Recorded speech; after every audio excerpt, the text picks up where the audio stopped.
En esta lección queremos estudiar el testimonio de los apóstoles como prueba de la resurrección de Jesús. Ahora, en Lucas 24, después del relato de la muerte, la sepultura y la resurrección, encontramos a Jesús dirigiéndose a los apóstoles en el momento de la ascensión. Y dice en Lucas 24, 44, y les dijo: Estas son las palabras que os hablé estando aún con vosotros, que era necesario que se cumpliese todo lo que está escrito en mí, de mí en la ley de Moisés, en los profetas, en los salmos. Entonces les abrió el entendimiento para que comprendiesen las Escrituras, y les dijo: Así está escrito. Y así fue necesario que el Cristo padeciese y que resucitase de los muertos al tercer día, y que se predicase en su nombre el arrepentimiento y el perdón de pecados a todas las naciones, empezando desde Jerusalén. Y luego dice a los apóstoles: Y vosotros sois testigos de estas cosas. Aunque al momento no lo entendieron, ellos habían sido testigos de lo que había sido profetizado en el Antiguo Testamento que ocurriría al Mesías. Él moriría y estaría en la tumba y resucitaría al tercer día. Jesús había muerto en la cruz, como se predijo, y al tercer día había sido resucitado. Los apóstoles, obviamente, como testigos de estos hechos, habían visto el cumplimiento de la profecía del Antiguo Testamento. Ahora, en el día del Pentecostés, estos hombres empezaron a testificar que Jesucristo era en verdad el Cristo de la profecía. Predicaron a los judíos que Cristo era el Mesías, y lo probaron satisfactoriamente con su propio testimonio. Y 3,000 personas al final de la predicación dieron el paso al frente para ser bautizados para salvación y para entrada en la iglesia y el reino de Dios. La iglesia y el cristianismo dieron inicio. Empezaron sobre la base del testimonio de los apóstoles. Lo que queremos ver en este curso es que el testimonio apostólico es una de las grandes pruebas de la resurrección de Jesús. Y estos hombres tomaron su testimonio desde Pentecostés y fueron por todo el mundo llevando el mensaje de la resurrección, y fue creído por judíos y gentiles por igual. ¿Cuál es la fuerza de la resurrección que viene del testimonio de los apóstoles? Primero que todo, antes de que presentemos la evidencia, queremos que usted vea que hay una gran diferencia entre el testimonio apostólico, la clase de testimonio que leemos en la Biblia, la concepción bíblica del testimonio y el así llamado testimonio al que las personas apelan el día de hoy. Algunas veces las personas le dicen a usted que van a testificar por Jesús, y lo que probablemente quieren decir con toda buena intención es que Jesús hizo algo por ellos recientemente. No quieren decir que vayan a dar testimonio de lo que Jesús hizo hace 2000 años, como lo leemos en la Biblia. Lo que están diciendo es: estaba enfermo y oré a Jesús y Él me sanó, y soy prueba viviente de que Jesús es el Señor. Bueno, ¿cómo sabemos que Jesús lo sanó? Alguno diría: ¿qué tiene de malo eso? Si usted le pide a Jesús que lo sane y lo sana, ¿no creería usted en Él? Sí, pero yo creo porque el Nuevo Testamento me lo dice. No porque haya tenido alguna experiencia. Vea usted, cuando acabamos con esto, se nos podría acercar una pequeña niña católica y nos diría: yo estaba enferma, se me declaró cáncer y tenía 6 semanas de vida. Le recé a la Virgen María y ella me sanó. Yo también soy prueba viviente de que María puede sanar. Ahora, ¿cree usted que María puede sanar a las personas? La Biblia no enseña eso en absoluto. Y cuando acabemos de hablar con ella, aquí viene un jovencito indostano, y él puede decir: escuchen, yo era adicto a la droga. Esta cosa terrible me tenía atrapado, no podía liberarme, pero fui a con los sacerdotes indostanos y oraron al dios Mono, y oraron a Shiva, o a cualquiera de los 30 millones de dioses hindúes, y sané, me liberé, y soy evidencia de que el hinduismo es la religión auténtica. ¿Cree usted eso? Y luego se nos acerca un musulmán, quien nos dice: yo estaba enfermo y no podía sanar, así que fui a la mezquita y me tomaron aparte y me mostraron el Corán y oré a Alá, y Alá me dio la sanidad, y ahora soy una prueba viviente de que el Islam es la religión verdadera para el hombre de hoy. Ahora, si esto funciona para el cristianismo, ¿por qué no habría de funcionar para el paganismo?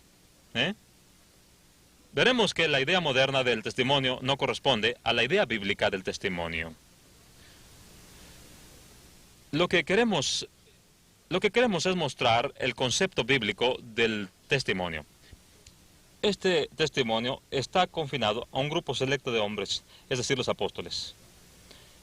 En el libro de Juan, capítulo 15, versículos 26 y 27, el Señor está preparando a sus apóstoles para el gran trabajo que Espíritu los haría hacer. Dijo, cuando el Espíritu venga, Él dará testimonio de mí. Y luego dijo, en el versículo 27, y vosotros daréis testimonio de mí también, porque habéis estado conmigo desde el principio.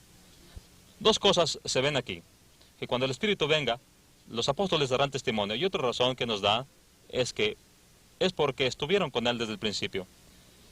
¿Cuál fue ese principio? Regresaremos a esto en un momento. En segundo lugar, llegamos al capítulo 17, donde el Señor ha estado en oración. Y empieza después a orar en el versículo 20 por todos los creyentes. Dice, mas no ruego solamente por esto, sino también por todos los que han de creer en mí por la palabra de ellos. Aquí aclara muy bien que el testimonio de los apóstoles es la base de nuestra fe, porque fueron testigos oculares. Estuvieron con Jesús desde el principio, por todo su ministerio. Lo vieron muerto, lo vieron vivo después de 3 días. Comieron con Él, vivieron con Él virtualmente, y aún lo vieron ir al cielo. ¿Podrían estos testificar lo que habían visto? Obviamente. Ahora, eso es lo que es un testigo, alguien que ha visto algo, o oído algo. Usted y yo no podemos ser testigos de Jesús, no lo hemos visto, no podemos testificar por Cristo. Nuestra tarea es presentar el testimonio de los testigos oculares. Predicar la palabra, esa es la idea. Luego entonces, en el libro de Hechos, capítulo 10, versículos 39 al 41, el apóstol Pedro es enviado a Cornelio, el centurión romano, y le convertiría. Ahora, ¿qué es lo que hace? Testifica lo que ha visto como testigo. Dice, y nosotros somos testigos de todas las cosas que Jesús hizo en la tierra de Judea y en Jerusalén, a quien mataron colgándole de un madero. A éste levantó Dios al tercer día e hizo que se manifestase, no a todo el pueblo, sino a los testigos que Dios había ordenado de antemano.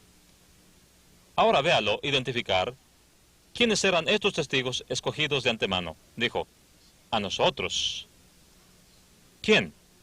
Que comimos y bebimos con Él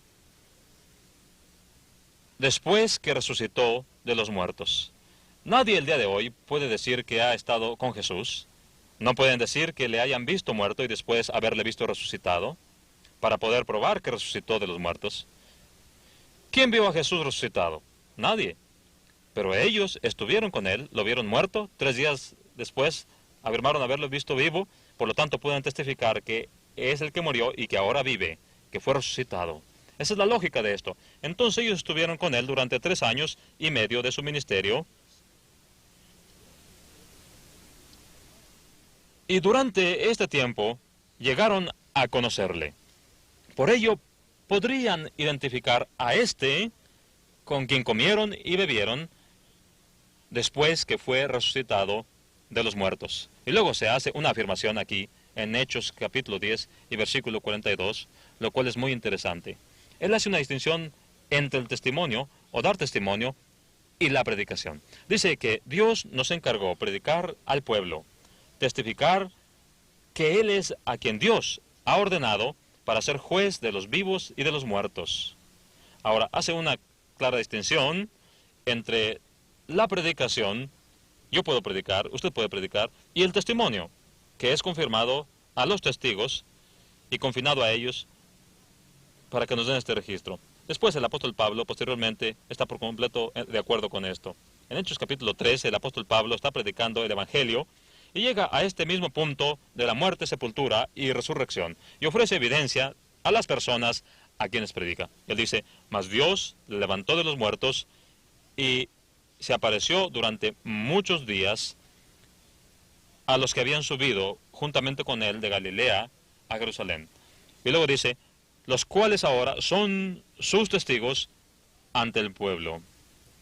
¿Por qué el apóstol Pablo se elimina a sí mismo de ese grupo particular? Pablo, como veremos después, dio su testimonio de su experiencia con Cristo. Aquí mismo está llamando la atención de la gente al testimonio de que los apóstoles podían dar testimonio porque habían participado en ello. Ahora, él dice aquí que los apóstoles son aquellos, los testigos son aquellos que subieron con él de Galilea a Jerusalén. Dijo él, son ahora sus testigos. Podemos ver que la testificación ha sido limitada a un grupo selecto de hombres, es decir, los apóstoles, aquellos que fueron escogidos de antemano. Ahora, si usted quiere saber quiénes son estos que fueron escogidos de antemano, simplemente tendrá que leer Hechos capítulo 1, del 1 al 3, donde Lucas abre su segundo volumen a Teófilo y dice, en el primer tratado, oh Teófilo, hablé acerca de todas las cosas que Jesús comenzó a hacer y a enseñar hasta el día en que fue recibido arriba, después de haber dado mandamiento por el Espíritu Santo a los apóstoles que había escogido. Así que no todas las personas eran testigos, solo aquellos a quienes había escogido de antemano para ser testigos. Luego, entonces, ¿quiénes eran estos? Eran aquellos que habían estado con él desde el principio. Ahora, ¿cuál es ese principio? Lo veremos ahora, ya que ahora vamos a investigar los requisitos para ser testigos. Hay cuando menos dos requisitos que la gente moderna no puede reunir. Número 1, recordamos aquí en el libro de Juan, capítulo 15, versículos 26 al 27, que Jesús dijo que cuando el Espíritu viniese, los apóstoles darían testimonio. Así que eso, obviamente, significa que el Espíritu los guiaría en su testimonio. Y luego dijo, porque habéis estado conmigo desde el principio.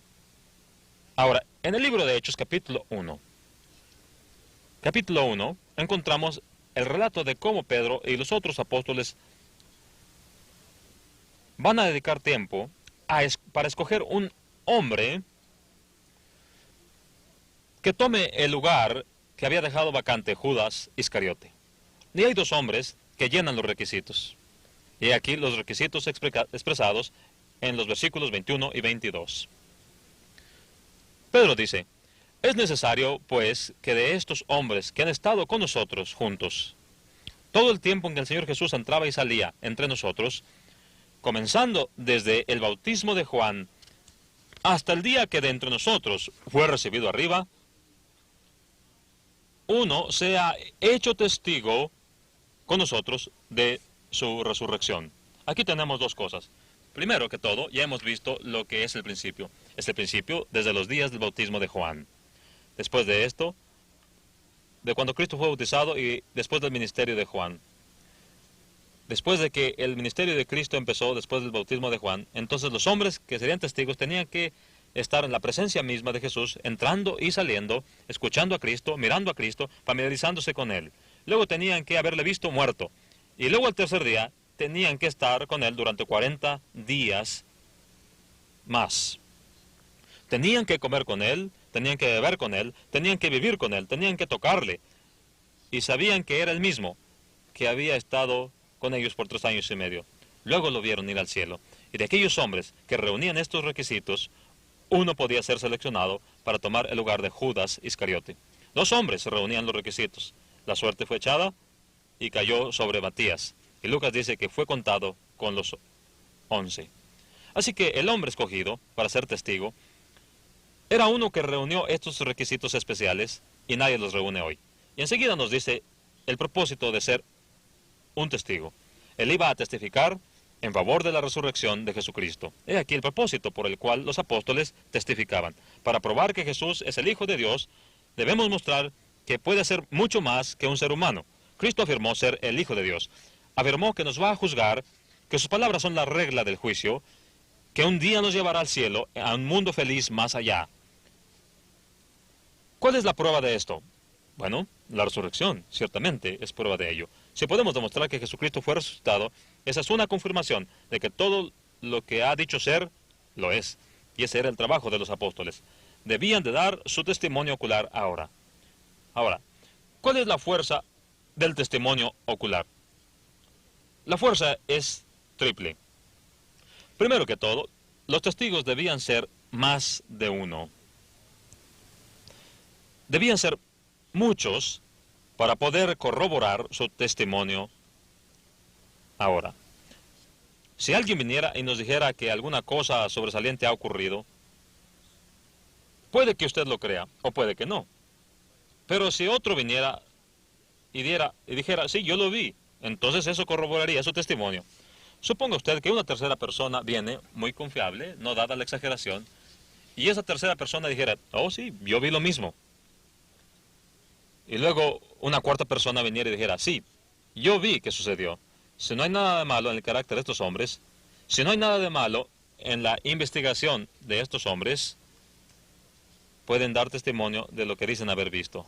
Entonces 4, 5, 6 testigos serían suficientes para convencer casi a cualquiera de que lo que dicen que ocurrió es verdad y ocurrió. Ahora, tenemos este testimonio de 12 hombres. Ese es muy buen número.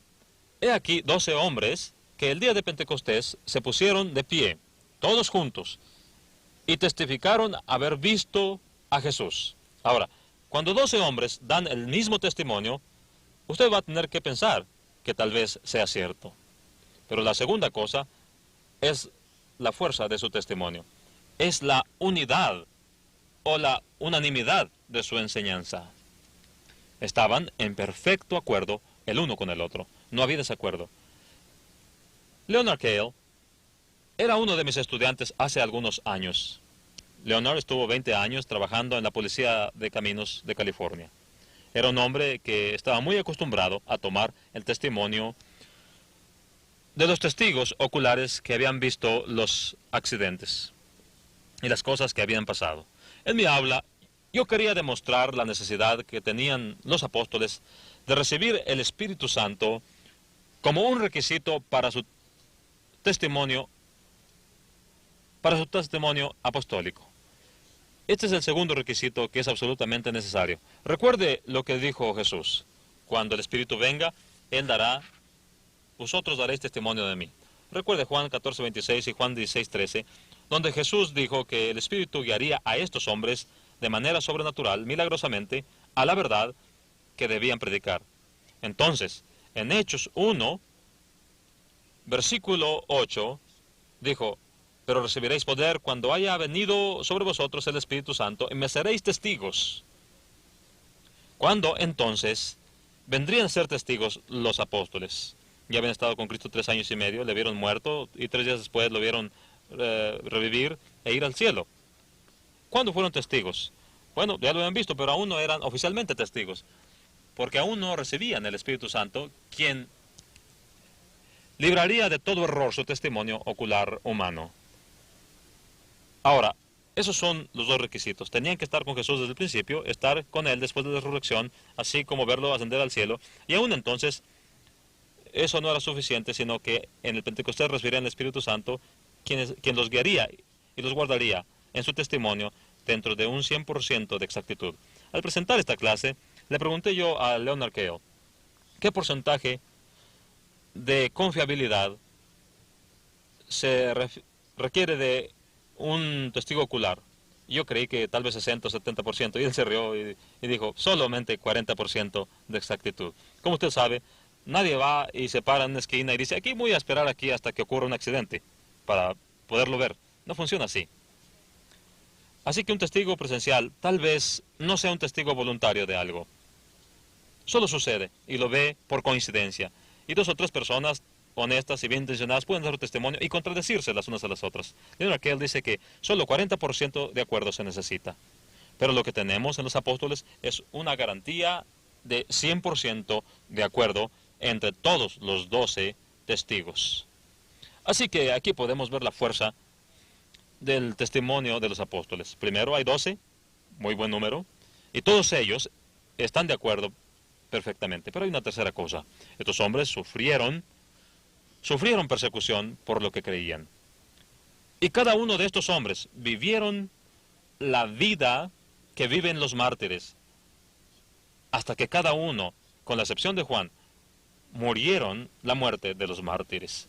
Y el mismo Juan fue exiliado a un montón de rocas llamado Patmos. Dígame entonces que estos hombres no vivieron de acuerdo a lo que dicen haber visto. ¿Por qué? Los hombres no mienten para que los persigan. Y aún así, estos hombres mantuvieron su posición bajo persecución, bajo discriminación, bajo la amenaza de muerte, toda su vida, y ninguno de ellos dio marcha atrás. Cada uno de ellos fue fiel hasta la muerte. Ahora, cuando tenemos 12 hombres que están de acuerdo, en acuerdo total en todo lo que dicen, y viven bajo persecución, tenemos que concluir que estos hombres son sinceros y no encontramos ninguna evidencia para contradecir nada del testimonio que nos han dado. Esta clase de testimonio ha dado credibilidad al testimonio de los apóstoles de que Jesús resucitó de los muertos. Ahora, esta es la línea misma de doctrina, la línea de enseñanza con que los apóstoles iniciaron en Pentecostés, y usted puede encontrarla por todo el Nuevo Testamento. Y en Hechos capítulo 2, el apóstol Pedro dice en el versículo 22, varones israelitas, oíd estas palabras, Jesús Nazareno, varón aprobado por Dios entre vosotros, con obras maravillosas, prodigios y señales que Dios hizo entre vosotros por medio de él, como vosotros mismos sabéis, a este entregado por determinado consejo y anticipado conocimiento de Dios, prendisteis y matasteis por manos de inicuos, crucificándole, al cual Dios levantó. Ahora, he aquí la proposición de Pedro. He ahí la proposición de los apóstoles en Pentecostés. Ustedes lo mataron, Dios lo resucitó, y luego empieza a ofrecer la prueba de que Jesús fue resucitado. Y antes de ofrecer su evidencia, viene hasta acá y dice en el versículo 32, a este Jesús resucitó Dios, de lo cual nosotros todos somos testigos. Los apóstoles se levantaron como estaban, brazo con brazo, todos los 12 diciendo, a este Jesús resucitó Dios, de lo cual todos nosotros somos testigos. 3,000 dieron el paso al frente después de la conversión para ser bautizados. Ahora, estos hombres inmediatamente empezaron a ser perseguidos por lo que dijeron haber visto. Pero en el capítulo 3, vienen a un hombre en el templo que era cojo y le sanaron. Esto hizo que se juntara una gran multitud. Y en los versículos 14 y 15, Pedro y Juan predican, estos testigos predican, y adivine que la crucifixión, la resurrección. Y dice en Hechos 3:14, que dijeron a la multitud que se había reunido para ver a este hombre, les dijeron, mas vosotros negasteis al santo y al justo, y pedisteis que se os diese un homicida. Matasteis al autor de la vida, a quien Dios ha resucitado de los muertos. ¿Y qué ofrecen como prueba de que Dios lo resucitó? Dijeron, de lo cual nosotros somos testigos. Así que ofrecieron su propio testimonio ocular como prueba de que fue resucitado. Luego en el capítulo 4 encontramos que la iglesia era perseguida precisamente por la predicación de la resurrección. Los saduceos no creen en la resurrección. Ellos empezaron esta persecución por causa de esta doctrina. Así que son arrestados por la jerarquía judía, y se les manda que no enseñen en el nombre de Jesús ya más. Hechos 4:18. Pero en el versículo 19 dice, mas Pedro y Juan respondieron, diciéndoles, juzgad si es justo delante de Dios obedecer a vosotros antes que a Dios, porque no podemos dejar de decir lo que hemos visto y oído. De nuevo apelaron a la resurrección y a su propio testimonio ocular como prueba de que había resucitado. Lo mismo sucede en el capítulo 5. Empezaron a predicar, son arrestados por predicar. Y luego el ángel dice, Lucas, abre la puerta de la prisión. Y se les dice que salgan y prediquen que Jesús ha resucitado. Así que están en el templo, capítulo 5, verso 20, y la palabra llega al Sanedrín judío, que están en el templo enseñando la resurrección otra vez. Bueno, los arrestan y los traen ante ellos, y en Hechos capítulo 5, 28 les dicen, ¿no os mandamos estrictamente que no enseñaseis en este nombre? Y ahora habéis llenado a Jerusalén de vuestra doctrina y queréis echar la sangre de este hombre sobre nosotros. Y Pedro dijo, debemos obedecer a Dios antes que a los hombres. Dijo, el Dios de nuestros padres levantó a Jesús, a quien vosotros matasteis colgándole en un madero. A este Dios ha exaltado para ser príncipe y salvador, para dar a Israel arrepentimiento y perdón de los pecados. Y nosotros somos testigos de estas cosas. Vea usted el libro de los Hechos. Esto es lo que usted encuentra. Todos estos testimonios de los apóstoles. Lo vieron vivo, lo vieron muerto y lo vieron vivo otra vez, y lo vieron ir al cielo, lo tocaron. Y dijeron, nosotros le hemos visto. Y entonces sufrieron persecución por él. Y nunca dieron marcha atrás ante esa persecución. Juan nos lleva al final del Nuevo Testamento con esta misma maravillosa afirmación. En 1 de Juan, capítulo 1, dice, lo que era desde el principio, lo que hemos oído y lo que hemos visto con nuestros ojos, lo que hemos contemplado y palparon nuestras manos tocante al verbo de vida. Ahora, solo los apóstoles lo hicieron. Dice, porque la vida fue manifestada y la hemos visto y testificamos y os anunciamos la vida eterna, la cual estaba con el Padre y se nos manifestó. Ahora vivimos un poco, luego morimos. ¿Cómo se puede manifestar la vida eterna? Mediante una muerte, una sepultura y una resurrección. Y los apóstoles dijeron, vimos a Jesús, lo hemos visto muerto, lo hemos visto vivo. Y en esa resurrección, ellos tuvieron testimonio. Hay vida eterna. Y Juan dice en 1 de Juan 1:3, lo que hemos visto y oído, eso os anunciamos, para que vosotros tengáis también comunión con nosotros, y nuestra comunión es con el Padre. Nuestra fe hoy depende del testimonio de los apóstoles, así como Jesús oró en Juan 17:20. Los apóstoles insisten que somos salvos por fe en Jesús, pero no podemos tener fe aparte de la palabra de los apóstoles. Aún Pablo dijo, la fe viene por el oír y el oír por la palabra de Dios. Romanos 10:17. Tal vez usted no cree que la Biblia es la palabra de Dios, pero una cosa es cierta, es un libro de historia. Y contiene el testimonio de los testigos confiables, hombres que estuvieron con Jesús 3,5 años en su ministerio, hombres que lo vieron hacer milagros, hombres que lo vieron colgado de un madero hasta morir, hombres que lo vieron muerto y el tercer día lo vieron vivo, lo tocaron, comieron con él, vivieron con él, lo vieron ir al cielo, y el día de Pentecostés empezaron a decirlo así, y fueron perseguidos por ello, y vivieron la vida de los mártires hasta que murieron, la muerte de los mártires. ¿De dónde obtuvieron la habilidad de soportar la persecución? A menos de que sí hayan visto lo que dijeron. ¿Qué aconseja la razón? Dice, siéntate al juicio con la evidencia y llega a una conclusión que concuerde con los hechos. ¿Qué dice la razón? A mí me dice, Jesús resucitó de los muertos y una gran prueba es el testimonio de los apóstoles.